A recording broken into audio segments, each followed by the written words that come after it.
All right, time for another random page from Ramesh's book and give you a tip of the day.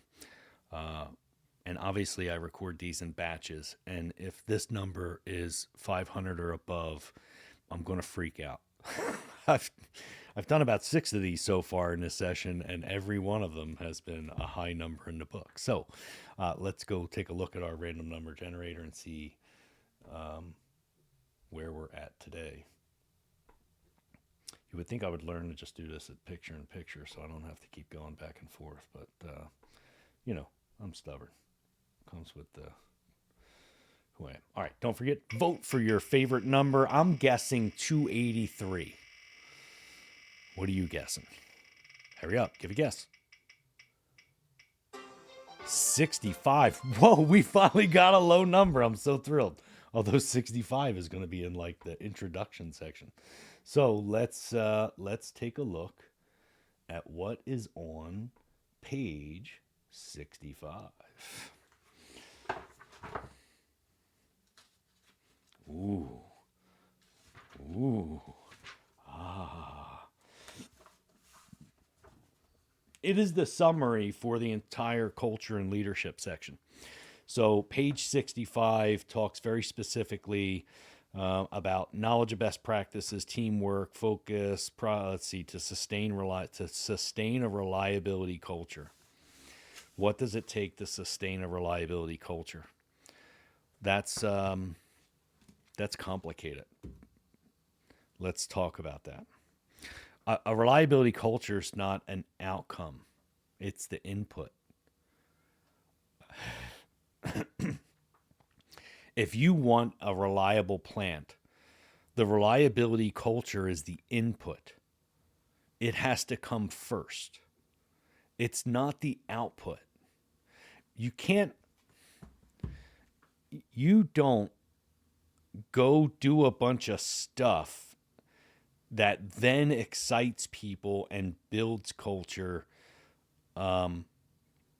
in the sense of physical activity.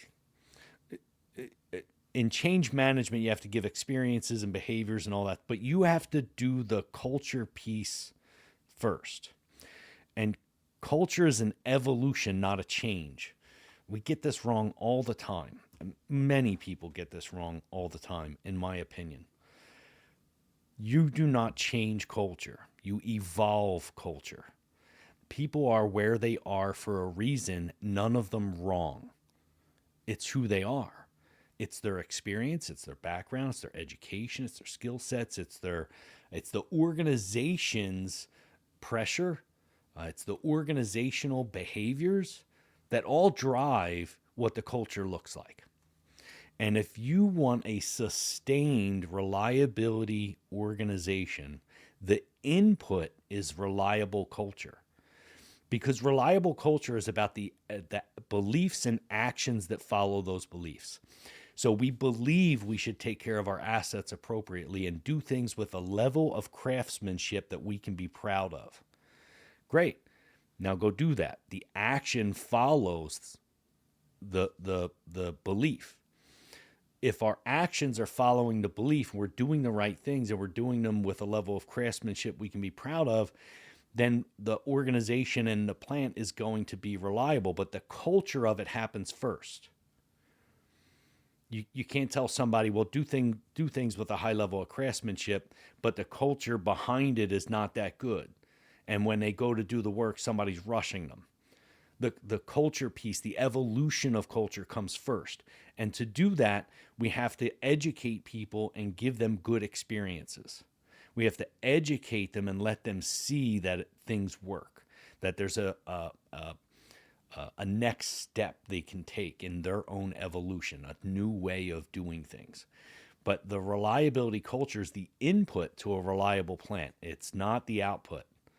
And so we have to start with reliable culture. That's why culture and reliability is early in this book. It can't be the last chapter. It has to be the first chapter. It's why it's a foundation of our building block structure. Culture and leadership, they are the foundation of the framework. Without them, the rest of it's nothing.